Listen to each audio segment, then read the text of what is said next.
Sir Topham Hatt sat in his office listening to the noise outside. The passengers were angry. The station master came in. "There's trouble in the shed, sir. Henry is sulking, there's no train, and the passengers are saying this is a bad railway." "Indeed," said Sir Topham Hatt. "We cannot allow that."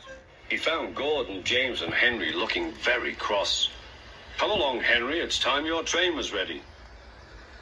"Henry's not going," said Gordon. "We won't shunt like little tank engines. That was Thomas's job. We are important tender engines. You fetch our coaches and we will pull them. Tender engines don't shunt." "We'll see about that," said Sir Topham Hatt. "No engine on my railway is too important for small jobs."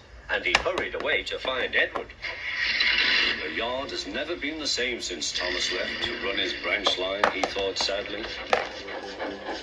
Edward was shunting. "Leave those freight cars, please, Edward," said Sir Topham Hatt. "I want you to push coaches for me in the yard." "Thank you, sir, that will be a nice change." "That's a good engine. Off you go, then."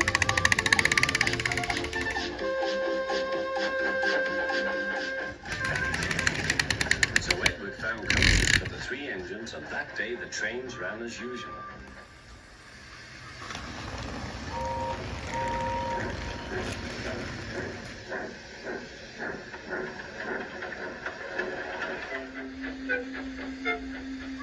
But next morning, Edward looked unhappy.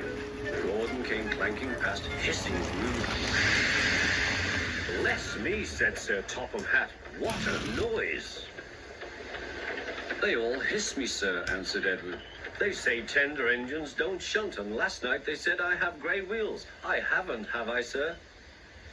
"No, Edward, you have nice blue ones, and I'm proud of you. Tender engines do shunt. But all the same, we do need another tank engine here." He went to a workshop and they showed him all sorts of engines.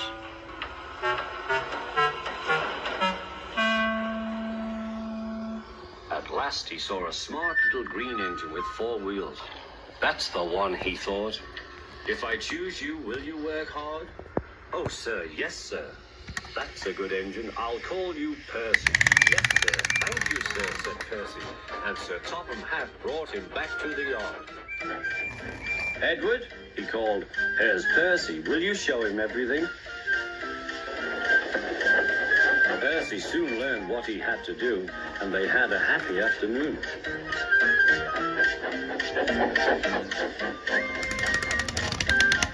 Then Henry came by, hissing as usual. When Henry jumped and ran back to the shed. "How beautifully you wheeshed him," laughed Edward. "I can't wheesh like that." "Oh," said Percy, "that's nothing. You should hear them in the workshop. You have to wheesh loudly to make yourself heard." Next morning, Thomas arrived. "Sir Topham Hatt sent for me. I expect he wants help," he said to Edward. "Shh, shh.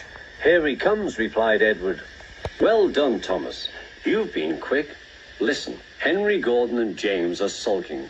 They say they won't shunt like little tank engines. So I have shut them up, and I want you both to run the line for a while." "Little tank engines, indeed," snorted Thomas. "We'll show them. And Percy will help too." "Oh, sir, yes, sir. Please, sir," answered Percy. Edward and Thomas worked the main line, greeting each other as they passed by. Percy puffed along the branch line. Thomas was anxious about Annie and Clarabel, but both driver and conductor promised to take care of them.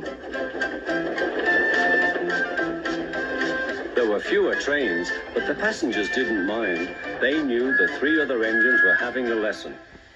Gordon, James, and Henry were cold, lonely, and miserable. They wished now they hadn't been so silly.